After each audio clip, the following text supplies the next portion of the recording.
Assalamualaikum warahmatullahi wabarakatuh. Selamat pagi dan salam sejahtera untuk kita semua. Berharap kalian semua dalam keadaan sehat walafiat, tanpa kekurangan suatu apapun, sehingga bisa belajar dengan baik di rumah pada pagi hari ini. Bertemu dengan saya, Perma Bakti dari SMP Yayasan Pupuk Kaltim, akan menemani kalian dalam pelajaran fisika dengan pokok bahasan gerak. Anak-anak, sebelum kita mulai, mari kita berdoa. Semoga kita semua diberikan kemudahan oleh Allah Subhanahu wa Ta'ala dalam belajar pada hari ini. Berdoa dimulai. Berdoa selesai. Anak-anak, mari kita belajar dengan baik pada hari ini, karena kompetensi dasar yang harus dikuasai oleh kalian setelah belajar materi ini adalah menganalisis gerak lurus, pengaruh gaya terhadap gerak berdasarkan hukum Newton, dan penerapannya pada gerak benda dan gerak makhluk hidup. Untuk lebih memahami tentang gerak, mari kita perhatikan video berikut. Aktivitas gerak itu terjadi pada semua benda. Oleh karenanya, tolong diperhatikan baik-baik video berikut. Anak-anak, sehari-hari kita naik mobil dan mobil itu bergerak. Kita berjalan juga bergerak. Burung-burung terbang juga bergerak. Bahkan sesungguhnya di ruang angkasa sana, planet-planet itu juga bergerak, melintasi lintasan yang telah ditentukan dan mengitari matahari. Tetapi sesungguhnya apa yang dimaksud dengan gerak? Mari kita pelajari lebih lanjut. Kapan sebuah benda dikatakan bergerak? Mari kita amati dua video berikut yang sama-sama memiliki titik acuan. Pada video yang pertama, titik acuannya adalah di titik A. Oke. Kemudian anak ini akan berjalan. Mari kita perhatikan. Oke. Anak ini berjalan melalui sebuah lintasan lurus. Oke. Dari titik awal di titik A sampai kepada sebuah titik di mana dia akan berhenti, yang dinamakan titik atau posisi akhirnya, dan dia akan berhenti pada titik B. Oke. Anak ini telah berjalan dari titik A ke titik B. Oke. Maka dia melakukan gerakan berjalan dari titik A ke titik B. Oke, sekarang mari kita perhatikan pada video yang kedua. Seorang anak berlari dengan titik acuan tadi A. Oke. Kemudian dia kembali lagi ke A. Lalu dia bergerak lagi, berputar, dan kembali lagi ke titik A. Antara dua video ini ada perbedaan. Apa itu perbedaannya? Mari kita analisis sama-sama. Oke. Pada video pertama, kita lihat bahwa si anak ini bergerak, berjalan dari titik A menuju titik B. Oke. Titik A adalah posisi awal dan titik B adalah posisi akhir. Maka ketika dia berjalan dari titik A ke titik B, terdapat perpindahan. Kenapa dia terdapat perpindahan? Karena posisinya berubah dari titik A ke titik B. Karena ada perpindahan itu, maka disebutlah anak ini bergerak. Oke. Selanjutnya pada video kedua, mari kita perhatikan si anak berlari dari titik A kemudian menuju ke titik A lagi dengan lintasan berputar. Sampai dua kali dia berputar tapi kembali ke titik semula. Ya. Anak ini berangkat dari titik A sampai ke titik A kembali. Karena dia kembali ke titik A, artinya dia tidak berpindah, atau dengan kata lain, tidak terdapat perpindahan. Karena dia tidak berpindah, maka dikatakan anak ini tidak bergerak. Maka pertanyaan di atas kapan benda dikatakan bergerak, ternyata sebuah benda dikatakan bergerak apabila terjadi perubahan posisi dari posisi awal dan posisi akhir, atau disebut terjadi perpindahan. Untuk lebih memantapkan pemahaman kita tentang gerak, mari kita lihat gambar berikut. Ini ada sebuah mobil, lalu dia berjalan. Apakah mobil ini bergerak?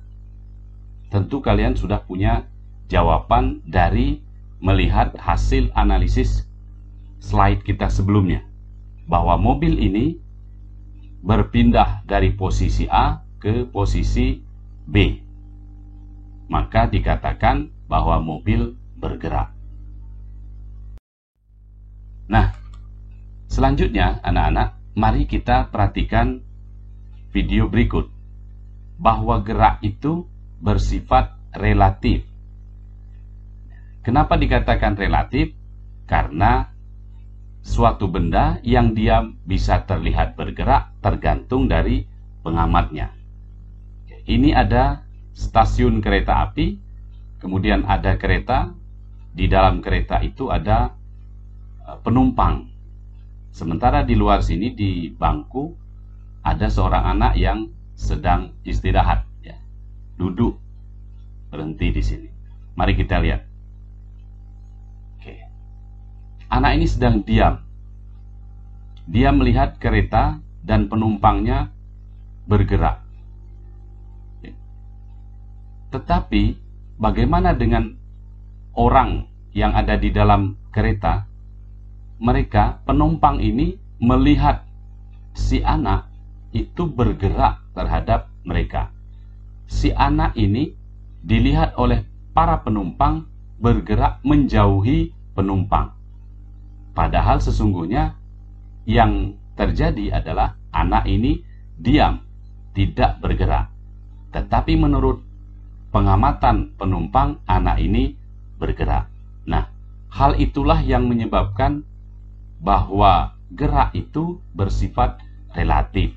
Relatifnya bagaimana? Tergantung dari pengamatnya. Oke. Ulangi lagi sekali lagi supaya lebih jelas. Oke. Anak mengamati penumpang yang bergerak dan penumpang mengamati anak seolah-olah anak itu sedang bergerak. Oke. Baik, anak-anak, itu tentang gerak yang bersifat relatif.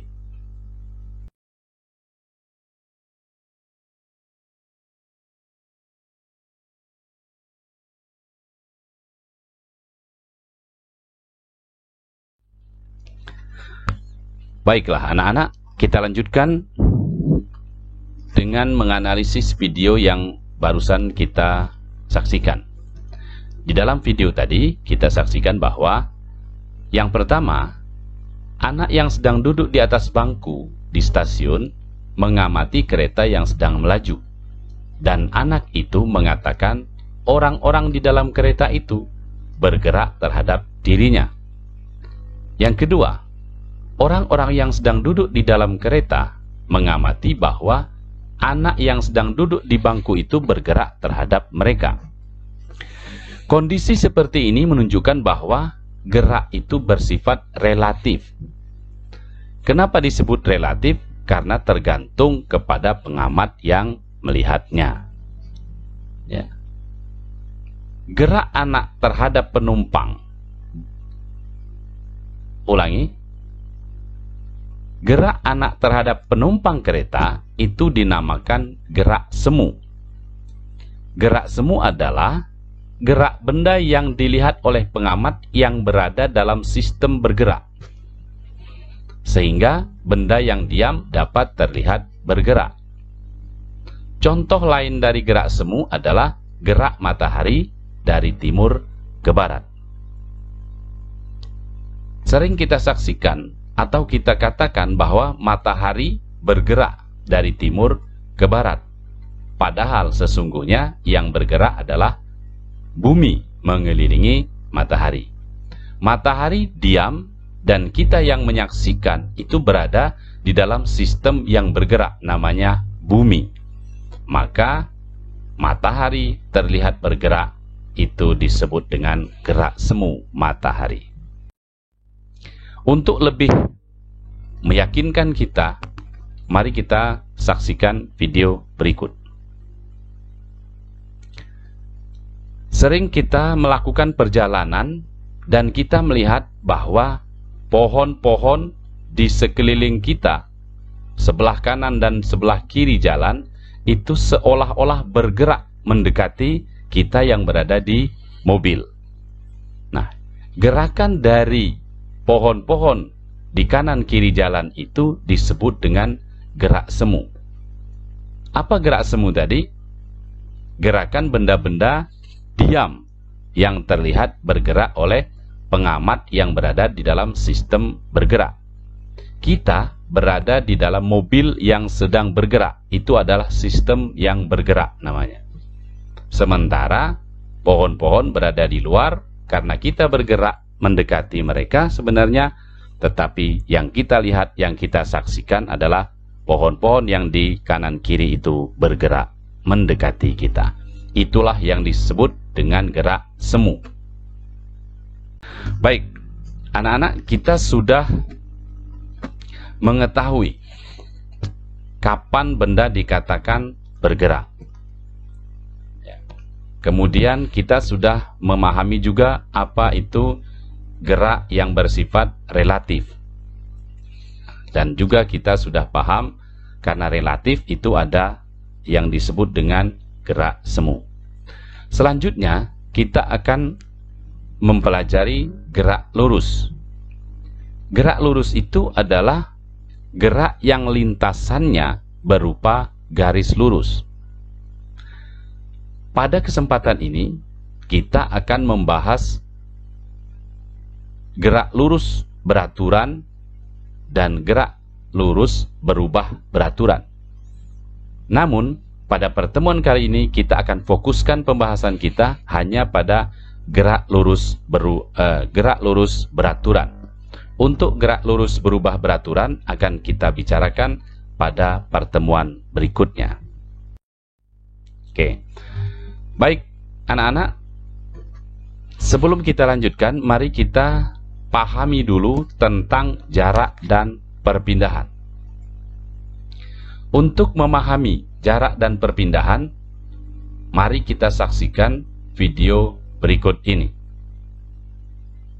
Seorang anak, di dalam video ini, seorang anak yang berbaju biru meminta anak yang berbaju oranye ini mengantarkan benda yang jauhnya dari rumah adalah 50 km. Oke, mari kita lihat. Nah, ketika dia mengatakan antarkan barang ini yang jauhnya 50 km itu, maka si anak yang baju oranye dia tidak tahu kemana. Karena dia tidak disebutkan kemana dia harus mengantarkan. Dia hanya dikatakan antarkan benda ini 50 km. Maka 50 km ini disebut dengan besaran skalar. Ya. Kenapa? Karena hanya besar saja. Dan 50 km ini adalah jarak. Ya.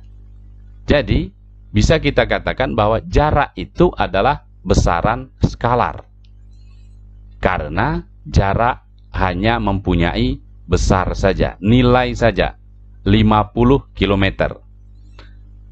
Tetapi ketika anak ini dikatakan antarkan barang ini 50 km ke arah timur laut, maka yang kita sebut itu adalah jaraknya dan arahnya. Ketika ada jarak dan arah, maka itu disebut dengan perpindahan. Sedangkan perpindahan itu disebut besaran vektor. Kenapa disebut besaran vektor? Karena besaran perpindahan ini mempunyai nilai 50 km dan arahnya yang jelas. Itu adalah perbedaan antara jarak dan perpindahan. Sekali lagi, saya sebutkan bahwa jarak merupakan besaran skalar, karena jarak hanya mempunyai besar saja. Sedangkan perpindahan adalah besaran vektor, karena perpindahan mempunyai besar dan arah. Jadi, anak-anak, telah kita ketahui perbedaan antara jarak dan perpindahan. Mari kita lanjutkan.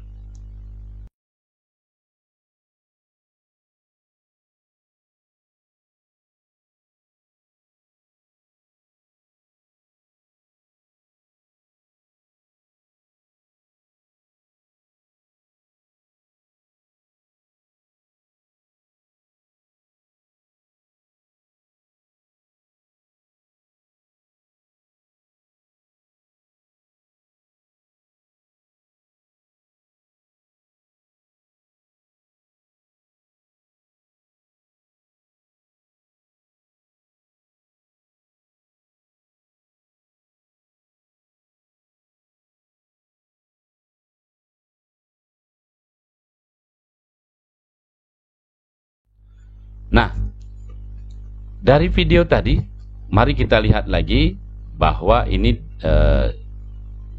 disimpulkan perbedaan antara jarak dan perpindahan. Jarak itu merupakan panjang lintasan yang ditempuh benda yang bergerak dari titik awal atau titik acuan ke titik akhir, atau kita sebut panjang lintasan total. Ya, sehingga jarak itu diukur dari semua titik yang dilalui oleh benda. Karena jarak itu tidak mempunyai arah, maka dia disebut besaran skalar. Apa itu besaran skalar? Sekali lagi saya sebutkan, besaran skalar adalah besaran yang memiliki nilai tetapi tidak memiliki arah. Contoh besaran jarak adalah tadi anak diminta oleh temannya mengantarkan barang sejauh 50 km dari rumah. Ya, tidak menyebutkan ke arah mana. Oke, maka dia disebut skalar. Oke. Atau dengan kata lain, jarak itu adalah besaran skalar. Sedangkan perpindahan itu adalah perubahan posisi atau kedudukan benda yang bergerak ditinjau dari awal dan akhir. Oke. Perubahan posisi awal dan posisi akhir. Kalau awal dan akhir posisinya sama, maka dikatakan benda tidak berpindah. Tetapi kalau dia terjadi perubahan posisi, maka dia dikatakan berpindah. Dan perpindahan merupakan besaran vektor karena dia memiliki nilai dan memiliki arah. Contoh dari video tadi, panjang lintasan yang ditempuh anak dari rumah adalah 50 km ke arah timur laut. Ya. Jadi disebutkan, kalau kita bicara perpindahannya berapa, maka harus menyebutkan arahnya kemana. Misalkan saya mengatakan, saya bergerak 50 meter. Apakah itu perpindahan atau jarak? Karena saya tidak menyebutkan arahnya, berarti itu adalah jarak. Oke, tetapi kalau saya mengatakan saya bergerak 50 meter ke timur, berarti itu adalah perpindahan. Baik.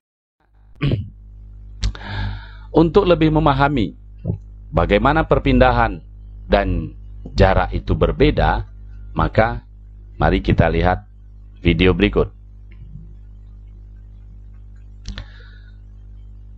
Di dalam video ini diperlihatkan seorang anak yang berjalan dari posisi A menempuh lintasan lurus menuju ke titik B. Karena dia membuat lintasan lurus, maka dia disebut melakukan gerak lurus. Nah, pada posisi A sampai pada posisi B, anak ini menempuh jarak 15 meter. Oke. Tetapi perpindahannya juga sama karena lintasannya lurus. Oke. Jadi pada kasus ini jaraknya A ke B adalah 15 meter dan perpindahannya adalah 15 meter ke timur, ya. Jadi anak ini bergerak ke arah timur. Oke. Nah, selanjutnya si anak berbalik arah. Setelah dia sampai ke titik B, dia mutar kembali menuju ke arah C. Yang arah C itu dari B itu 5 meter. Maka si anak ini telah menempuh jarak sejauh 15 meter ditambah 5 meter, yaitu 20 meter. Sedangkan perpindahan yang dialami oleh si anak adalah karena posisi akhirnya itu adalah di titik C, maka dilihat dari titik A dan di titik C hanya berjarak 10 meter. Maka dapat kita tuliskan bahwa ketika anak dari A ke C, anak ini menempuh jarak 15 meter ditambah 5 meter sama dengan 20 meter. Dan perpindahannya adalah 10 meter ke arah timur.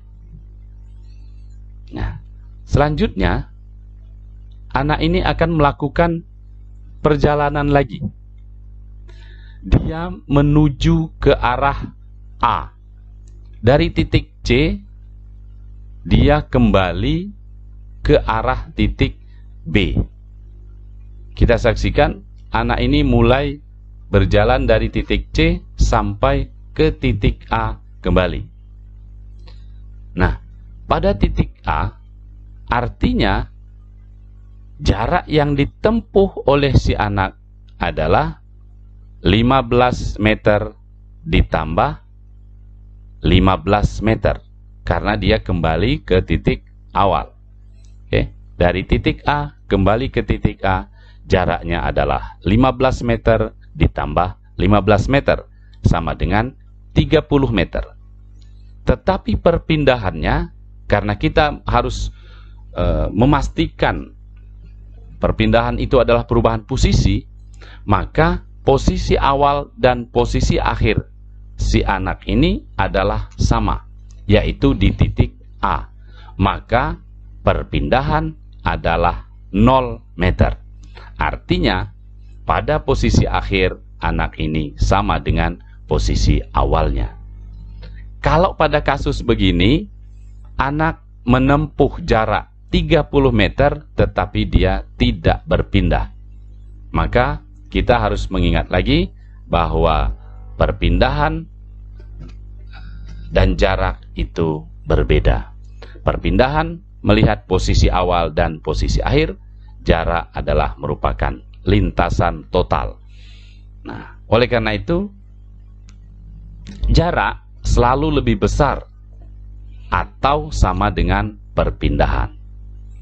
Seperti pada kasus dalam video ini, jaraknya adalah 30 meter tetapi perpindahan adalah 0. Pada saat bagaimana jarak sama dengan perpindahan? Ini terjadi pada kasus dari awal anak bergerak dari titik A menuju titik B. Ya. Pada saat itu jaraknya 15 meter, perpindahannya juga 15 meter ke arah timur. Oke. Baik. Itu jarak dan perpindahan.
Nah, selanjutnya, untuk lebih memahami tentang jarak dan perpindahan, mari kita saksikan lagi video berikut.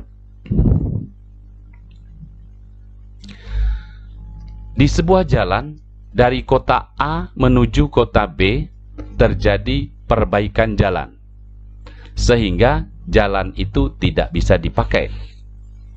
Maka, para pengguna jalan harus mencari jalan lain, yaitu jalan yang melengkung ini. Ya. Jarak dari kota A ke kota B, kalau pada jalan lurus itu hanya 20.000 meter. Tetapi ketika dia harus mencari jalan lain melengkung, bisa jadi 50.000 meter. Oke? Dan kita tahu bahwa 1 km adalah 1000 meter, maka jarak itu menjadi 20 km kalau dia lurus dan 50 km kalau dia melengkung. Nah, pertanyaannya, jarak ini skalar atau vektor? Silahkan anak-anak dipikirkan. Pada kasus video ini jaraknya skalar atau vektor. Berdasarkan apa yang telah kita ketahui sebelumnya, pasti kalian semua sudah bisa menentukan apakah jarak itu skalar atau vektor. Saya beri waktu sebentar untuk berpikir. Oke. Baik, anak-anak, pasti kalian sudah bisa memilih jawaban. Ya, apakah jarak itu sebuah besaran skalar atau vektor? Dan jawabannya yang benar adalah bahwa jarak merupakan besaran skalar. Kenapa disebut skalar? Sekali lagi, karena jarak itu hanya memiliki nilai tetapi tidak memiliki arah. Anak-anak, mari kita lanjutkan pelajaran kita.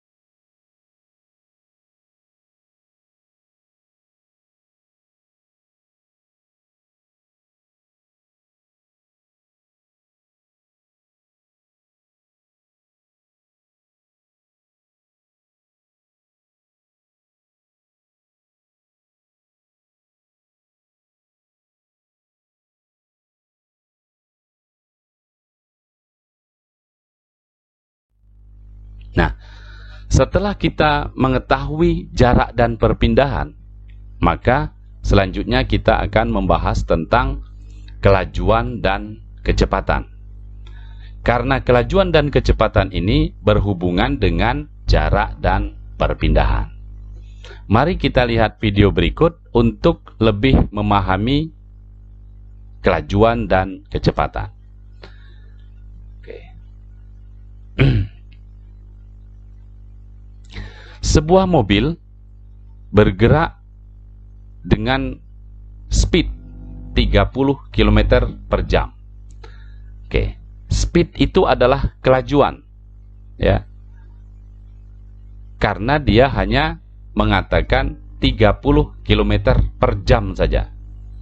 Oke, tetapi ketika dikatakan 30 km per jam ke utara, maka itu disebut dengan kecepatan. Contoh lain, misalkan seorang pengendara sepeda bergerak dengan kelajuan 5 km per jam. Artinya dia menempuh jarak 50 km tiap jam. Namun ketika si pengendara melakukan lintasan melingkar, dia berawal dari titik A, lalu dia bergerak dengan kelajuan 5 km per jam dan kembali ke titik A, maka dia tidak melakukan kecepatan. Atau dengan kata lain, kecepatannya adalah 0. Kenapa begitu? Karena dia kembali ke titik awal. Ketika dia kembali ke titik awal, dia tidak berpindah. Maka disebut kecepatannya adalah 0. Oke, ini adalah perbedaan kecepatan dan kelajuan. Kelajuan hanya besaran saja. Besarnya berapa? Kalau di sini contohkan adalah 5 km per jam, tetapi kalau kecepatan harus menunjukkan arahnya. Oke, seperti itu anak-anak. Oke.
Nah, jadi mari kita pahami lebih lanjut tentang kelajuan. Kelajuan itu adalah perbandingan antara jarak yang telah ditempuh oleh suatu benda terhadap lama waktu yang diperlukan untuk menempuh jarak tersebut. Oke. Kelajuan merupakan besaran skalar, karena kelajuan memiliki nilai tetapi tidak memiliki arah. Hubungannya kelajuan dengan jarak adalah, kalau kita beri rumus di dalam matematika, kita tuliskan bahwa kelajuan atau V itu sama dengan jarak tempuh dibagi waktu tempuh, atau simbolnya S per T, di mana V adalah kelajuan dengan satuan meter per sekon, atau boleh ditulis meter sekon pangkat min 1. Kemudian S adalah jarak tempuh, satuannya meter, dan T adalah waktu, satuannya sekon. Sedangkan kecepatan itu berhubungan dengan perpindahan. Ya, kecepatan itu adalah perbandingan antara perpindahan benda terhadap waktu yang diperlukan untuk bergerak. Karena perpindahan adalah besaran vektor, maka kecepatan pun akhirnya menjadi besaran vektor, karena kecepatan memiliki nilai dan arah. Oke. Rumus kecepatan di dalam perhitungan itu adalah kecepatan V sama dengan perpindahan dibagi waktu tempuh. Oke. Atau X per T. Di mana V adalah kecepatan, satuannya adalah meter per sekon, kemudian X adalah perpindahan, satuannya meter, dan T adalah waktu, satuannya sekon. Nah, pada kesempatan ini kita akan memfokuskan pembahasan kita pada gerak lurus beraturan, atau biasa dikenal dengan sebutan GLB. Untuk memahami karakteristik dari GLB ini, mari kita lihat video berikut.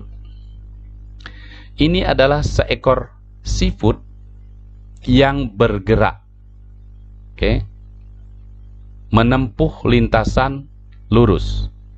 Oke. Pada detik ke-0, dia pada posisi 0. Kemudian pada menit ke-1, dia menempuh jarak 4 kota. Kemudian menit kedua 8 kota, menit ketiga 12 kota, menit keempat 16 kota, menit kelima 20 kota, dan menit keenam 24 kota.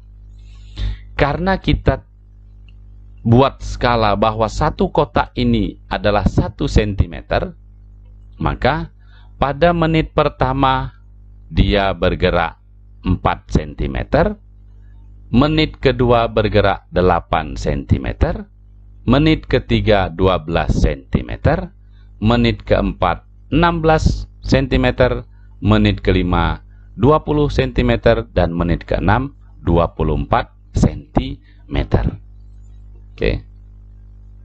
Nah, mari kita lihat apa yang telah dilakukan oleh seafood dalam bergerak ini. Kita masukkan ke dalam tabel.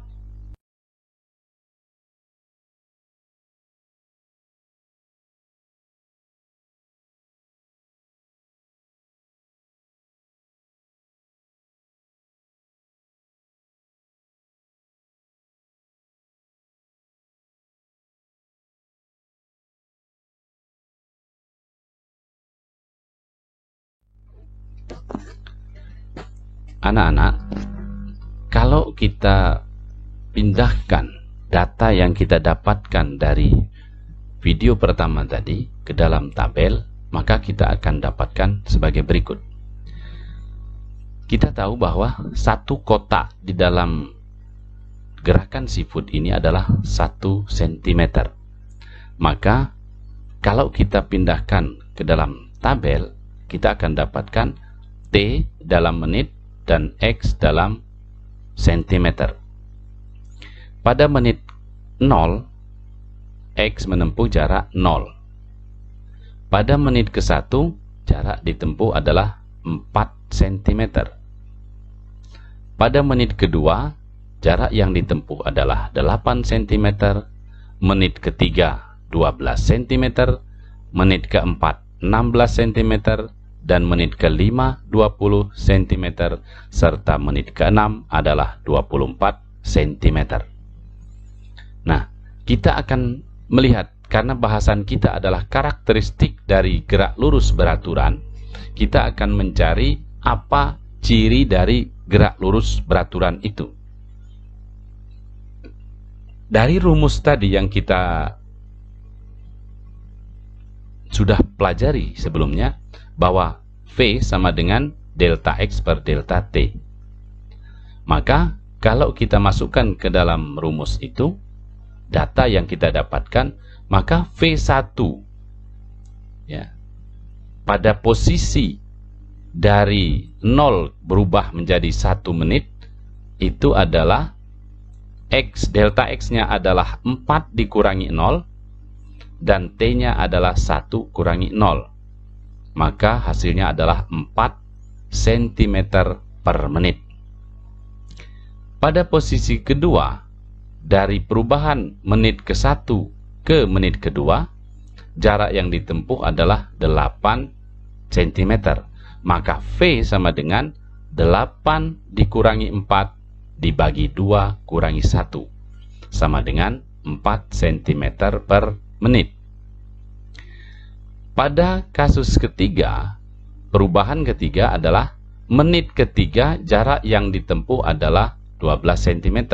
Maka kecepatannya adalah 12 kurangi 8 dibagi 3 kurangi 2, sama dengan 4 cm per menit. Dan pada menit keempat, jarak yang ditempuh adalah 16 cm.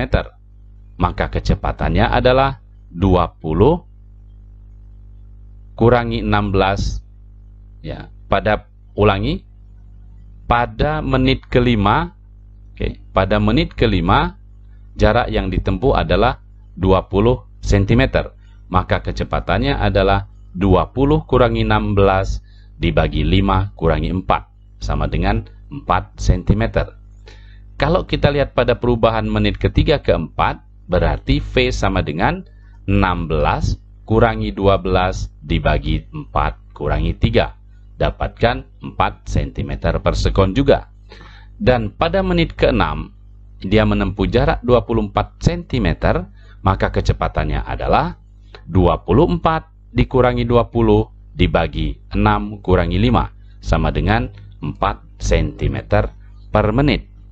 Nah, dari hasil hitungan kita tentang kecepatan siput ini, maka didapatkan bahwa kecepatannya pada menit pertama, kedua, ketiga, keempat, kelima, dan seterusnya adalah sama, yaitu 4 cm per menit. Maka dapat kita katakan bahwa kecepatan siput itu adalah konstan. Maka ciri yang pertama dari gerak lurus beraturan adalah kecepatannya konstan. Konstan itu artinya selalu sama di setiap waktunya. Pada kasus ini, kecepatannya bersatuan cm per sekon, karena yang kita hitung adalah kecepatannya seafood. Tetapi di dalam satuan sistem internasional, kecepatan itu satuannya adalah meter per sekon. Maka 4 cm per menit bisa kita ubah menjadi meter per sekon. Nah, untuk lebih jelasnya mari kita lihat video berikut ini. Pada segmen ke-1, pada menit ke-1 menempuh jarak 4 cm, maka kecepatannya 4 kurang 0 dibagi 1 kurang 0, 4 cm per menit. Pada segmen kedua, itu 8 dikurangi 4 dibagi 2 kurangi 1, didapatkan 4 cm per menit. Ketiga, keempat, kelima, keenam, semuanya hasilnya adalah sama, yaitu 4 cm per menit. Maka syarat atau ciri atau karakteristik dari gerak lurus beraturan adalah mempunyai kecepatan yang konstan atau sama.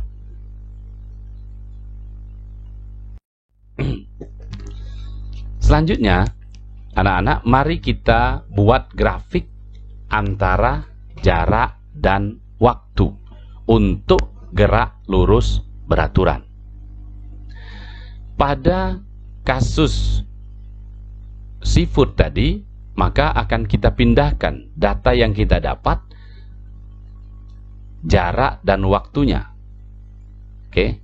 Tadi pada menit pertama, garis yang mendatar ini adalah waktu dan yang ke atas tegak adalah jarak atau perpindahan karena dia lurus.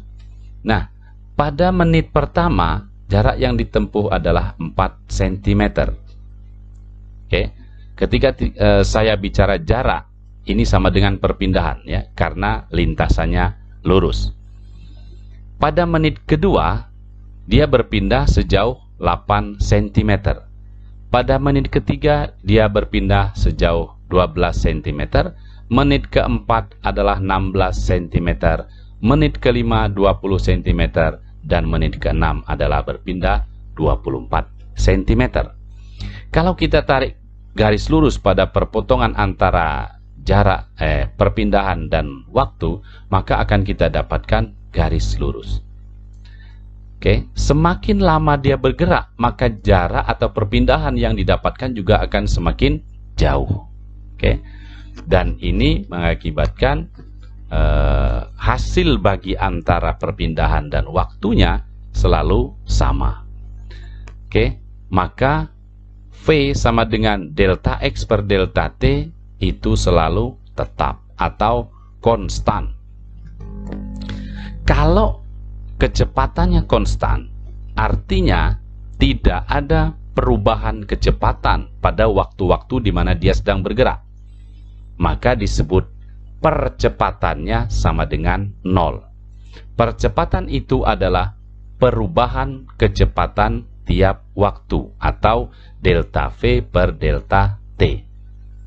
Karena kecepatannya sama 4 cm per menit, maka A berarti 4 cm per menit dikurangi 4 cm per menit. Hasilnya sama dengan 0. Dibagi berapapun T-nya, bagi 1, bagi 2, bagi 3, bagi 4, itu akan tetap menghasilkan 0. Maka pada gerak lurus beraturan, kecepatan selalu konstan dan percepatan adalah 0 atau tidak ada percepatan.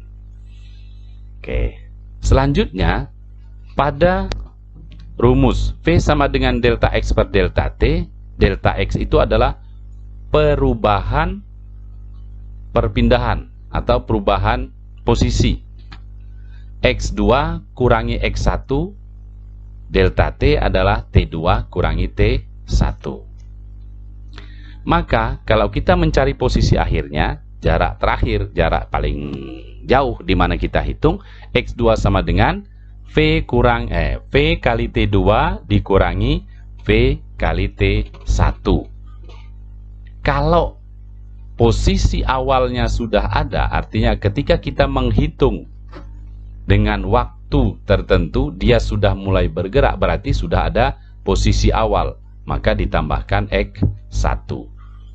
Tetapi kalau dia masih pada posisi T1-nya sama dengan 0 dan X1 sama dengan 0, berarti kita dapatkan persamaan gerak lurus beraturan adalah X sama dengan V kali T. Atau ada yang menulis S sama dengan V kali T. Sehingga didapatkan bahwa V sama dengan X per T atau biasa ditulis dengan V sama dengan S per T. Di mana X atau S itu adalah perpindahan atau jarak karena lintasannya lurus dengan satuan meter, V adalah kecepatan dengan satuan meter per sekon, dan T adalah waktu dengan satuan sekon. Nah, Anak-anak, untuk pertemuan kali ini kita cukupkan sampai di sini. Mudah-mudahan kita bisa bertemu lagi pada kesempatan berikutnya dengan pokok bahasan lanjutan, yaitu gerak lurus berubah beraturan dan materi-materi selanjutnya.